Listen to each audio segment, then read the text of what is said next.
Hey guys, how's it going? Hope you're doing well. My name is Crown, and today I'm going to read you some very interesting stories that I hope that you're gonna love. And now, without further ado, let's go!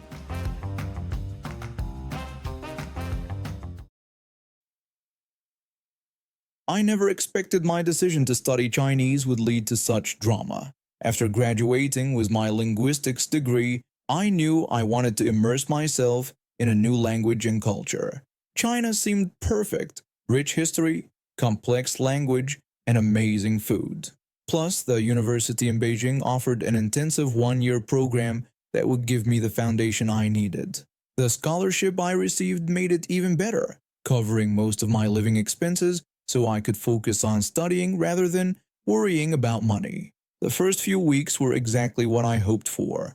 Our teacher was this wonderful woman who had been teaching foreigners for over a decade. She spoke multiple languages, including French, which initially seemed great since we had several students from France and Belgium in our class. She even organized weekly cultural exchange sessions where we could practice our Chinese with local students. But that's where the problem started. Every class, the French-speaking students would ask questions in French. At first, it was just occasional clarification, but it quickly became almost half the class. For those of us who didn't speak French, it was frustrating to miss out on important discussions about the language we were all there to learn. A Korean student even approached me privately to share the same concerns, but she was too nervous to speak up. One day, I finally spoke up. I politely asked if we could keep questions in English, explaining that some of us couldn't follow the French discussions. Our teacher was understanding and agreed it was a fair point. She told the class that from then on, questions should be asked in English so everyone could benefit from the discussion. The French-speaking students immediately started whispering among themselves, shooting me dirty looks. After class, I could hear them talking about me. One of them complained about who I thought I was, while another made snide comments about people who couldn't speak proper languages. They even started a group chat specifically to exclude the non-French speakers, making plans right in front of us while pretending we didn't exist. I tried to ignore it, but things escalated quickly. They'd walk past my table in the campus cafe, deliberately bumping it to spill my drinks. When I'd be studying in the park, they'd walk by and accidentally spit near me. One time, it actually landed on my leg. They even started spreading rumors to the local Chinese students that I was some kind of troublemaker who had been kicked out of universities back home. When I confronted them about their disgusting behavior, they just mocked me, calling me the language police and laughing it off. One of them even started recording me on their phone, trying to provoke a reaction they could use against me. The harassment continued until one morning I found my dorm room door covered in graffiti. They'd written Nazi, apparently thinking I was German. I'm not, and various other insults. I reported it to the International Student Office, but they needed proof to take action. The building's security cameras had mysteriously stopped working that night, which seemed far too convenient. That's when I got creative. I bought a small security camera from a Chinese shopping site and set it up in the hallway. Then I made sure the group saw me leaving campus, heading toward the metro station. I treated myself to some amazing dumplings and cold beer while waiting. My Chinese friend from the cultural exchange program kept texting me updates about what the group was doing, confirming they were heading towards my building. When I returned, my door was vandalized again, but this time I had them on video. 5 of them were clearly visible, writing on my door and even damaging it with kicks. I took the footage straight to the university administration. The video even caught them bragging about their previous vandalism and planning future pranks. The timing couldn't have been better or worse for them. It was near the end of the semester, just before final exams. All 5 students were expelled immediately, meaning they'd wasted an entire semester since they wouldn't receive any credits. Their parents had already flown in for graduation, only to find out their children wouldn't be walking across any stage. But I wasn't done. With help from a Chinese friend, I wrote an anonymous letter to the local police about the vandalism. The group had planned an extensive travel tour of China after the semester. They had booked luxury hotels in 5 cities and even paid for expensive guided tours of historic sites. However, their visa extensions were denied due to their misconduct at an educational institution. They lost their semester credits and thousands in non-refundable travel bookings. I'd say the lesson about respect and common courtesy cost them quite a bit. Their universities back home were notified about the expulsion, putting their academic futures in serious jeopardy. Strangely enough, the remaining French-speaking students in other classes were lovely people. We even ended up having hot pot dinners together a few times. One of them actually apologized to me for not standing up to the troublemakers sooner. I guess every nationality has its share of entitled people who think rules don't apply to them. I've been working at this upscale clothing store for about 3 years now. The pay is decent, and the employee discount helps me build a nice wardrobe without breaking the bank. Plus, most of our customers are pretty pleasant. They know they're shopping at a high-end store and usually act accordingly. Well, usually. I started as a sales associate and worked my way up to assistant manager within 2 years. I take pride in knowing our inventory inside and out, and I've developed a keen eye for suspicious behavior. When you work in retail long enough, you start to notice patterns in how shoplifters operate. Last Tuesday started like any other day. I was organizing the new spring collection when this woman, in her 40s, walked in with her son, who looked about 11. At first look, they seemed like regular customers. The woman was well dressed, and her son was quiet and polite. They spent about 20 minutes browsing through our designer section, picking up various items. What caught my attention was the sheer amount of clothing they were gathering. We're talking about 10 pieces from our most expensive brands, plus several accessories and handbags. Now, while some of our wealthy clients do make large purchases, something about their behavior seemed off.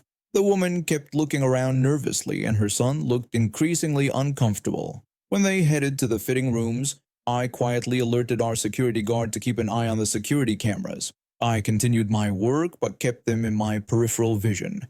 About 15 minutes later, they emerged from the fitting room empty-handed. They hadn't brought anything to the counter to put on hold, and none of the items were left in the fitting room. They had simply vanished.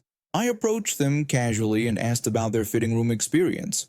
Karen brushed me off with a dismissive comment about nothing fitting right. Her son was looking at the floor, shifting from foot to foot. They started walking toward the exit, and that's when I gave our security guard the signal. The security guard called out to her, asking her to stop. When she questioned what the problem was, he explained that they needed to check her bags. She immediately became defensive, refusing the bag check and claiming it was harassment. I tried to explain that it was store policy, but she cut me off with angry comments about being a big spender at our store. The security guard warned her that if she didn't comply, they would have to involve the police. That's when everything went crazy. This woman, this supposedly high-class shopper, literally shoved her son aside and made a break for the door. Our security guard managed to catch her, but she wasn't going down without a fight. She started screaming about knowing her rights and demanding to be released. She was thrashing around like a wild animal, and then suddenly she pulled out pepper spray. Before anyone could react, she sprayed our security guard right in the face. Thankfully, his partner was nearby and tackled her before she could spray anyone else. The second security guard ordered her to stay down while informing her that the police were on their way. She responded with threats about suing everyone and getting her lawyer involved. The whole time, her poor son was standing there, mortified. When the police arrived, they found over $3,000 worth of merchandise stuffed in her bags. The police took her away in handcuffs while she continued to rant about her rights and her lawyer. Her ex-husband had to come pick up their son, and he looked like this wasn't the first time he'd had to deal with something like this. Our security guard was okay after getting his eyes flushed out, though he had to take the rest of the day off. We later found out that Karen got sentenced to 18 months in prison. Apparently, the pepper spray assault combined with her previous record didn't sit well with the judge. The store also got a very apologetic letter from her ex-husband, along with a generous gift card for our security guard. I'm a 42-year-old who grew up in a quiet rural area where our house was one of just 4 homes on a country road. My family wasn't wealthy, but we were comfortable enough. My father worked as a mechanic in town, and my mother was a high school teacher. We knew all our neighbors well, the kind of community where everyone looked out for each other. Our mailboxes were placed together at the intersection of our country road and the main road, about a quarter-mile walk from our houses. It was never a problem until someone started deliberately destroying them. They'd drive through all four mailboxes at night, breaking the wooden posts and scattering our mail everywhere. The first time it happened, we all thought it was just some drunk driver who lost control. My dad and I spent that Saturday replacing our mailbox, while our neighbors did the same. But then it happened again, and again, and again. Each time we'd have to spend our weekends fixing the damage. After the fifth time, I overheard my dad talking to one of our neighbors on the phone. He was expressing his frustration about the situation and suggesting they needed to do something permanent about it. That evening, my dad came to my room and told me to get to bed early because we had a big project planned for the next day. The next morning, after a quick breakfast, we headed to the mailbox site. All three neighbor families were already there with their sons. One neighbor had brought his tractor with a post hole digger, while another had somehow acquired two massive railroad ties. There was also cement and a mini mixer. My dad gathered everyone around and announced it was time to start digging. The digging was brutal. Our area was incredibly rocky, and we'd hit stone every few inches. We'd take turns. One person would dig until they couldn't anymore, then pass the shovel to the next. The motivation to finish was strong because we all knew this would be the last time we'd have to fix these mailboxes. It took us the entire morning to dig two 6-foot deep holes. We positioned the 12-foot railroad ties, making sure they were perfectly vertical. Then we mixed and poured cement around them. We added a sturdy crossbeam and mounted our new mailboxes. One of the neighbors remarked confidently that these mailboxes wouldn't be going anywhere now. A month passed without incident. Then one morning, as the other kids and I were walking to catch the school bus, we saw it, an old blue Buick Century with its front end completely destroyed. The grille was smashed in and one wheel was bent at an odd angle. Nobody was in the car. We ran to the closest house and told our neighbor about the crashed car. She immediately said she would call the highway patrol. When we got back to the road, the car was still there, looking pathetic next to our perfectly intact mailboxes. We got on the bus wondering what had happened. Later that day, we learned the truth. The driver was a 14-year-old kid who had a daytime license, something that was legal in our area, but he already had one strike against him for speeding the week before. The second incident meant he'd lose his license until he turned 16.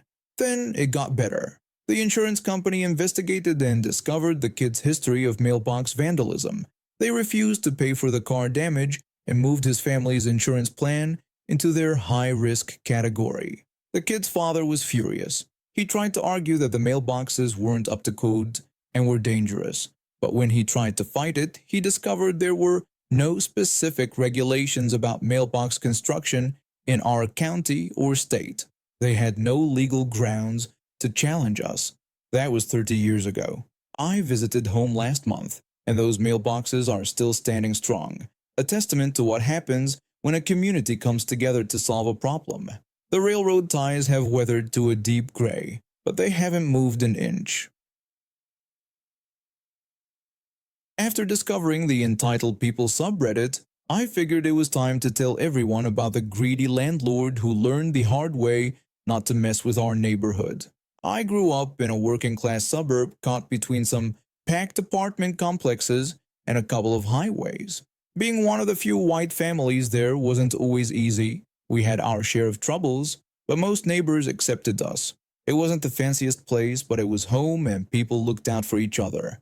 At the heart of our community was the community center, run by this incredible woman who everyone respected. She was like the neighborhood's guardian angel, always calm and fair. Never saw her break her moral code once. Our original landlord was this sweet Asian lady who understood that times could be tough. She'd help tenants who were struggling by finding them maintenance work around her properties and knocking more off their rent than the work was probably worth. Looking back, it might not have been strictly legal, but she had a good heart. Unfortunately, she passed away under some suspicious circumstances. Her sons inherited everything but wanted nothing to do with real estate. When they looked at the books, they couldn't understand how their mom made it work with all the reduced rents, so they started selling properties. That's when our nightmare began. The new landlord who bought our house was a complete jerk from day one. First thing he did was jack up our rent to market rate since the property changed hands.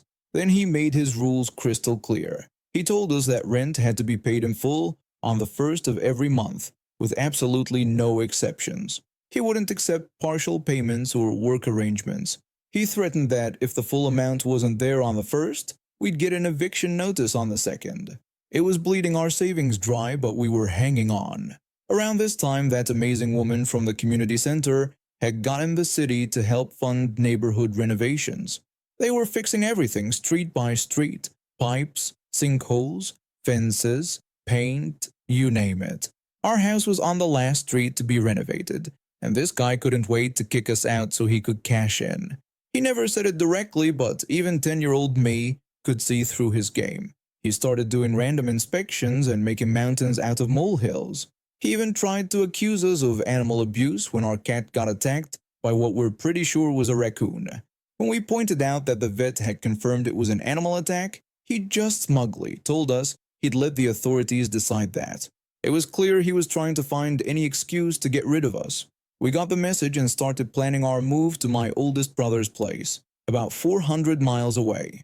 Most of us left except for my other brother, who stayed behind for his job.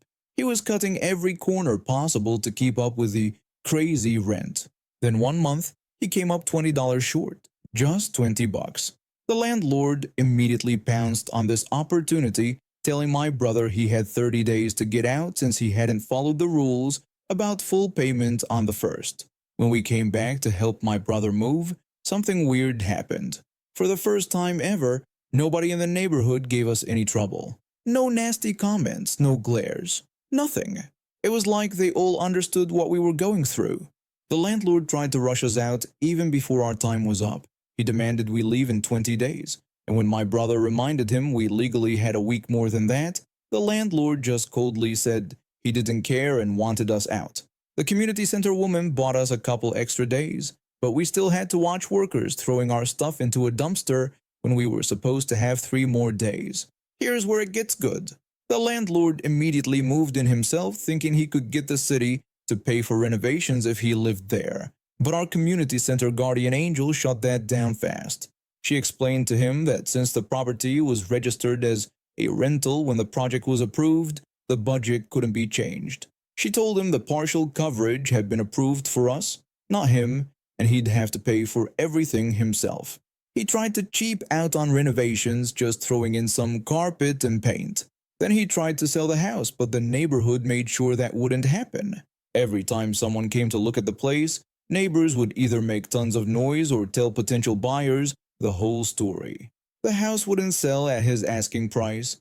After months of this, he had to keep lowering the price. When he finally found a buyer, the community center woman made him jump through every possible hoop.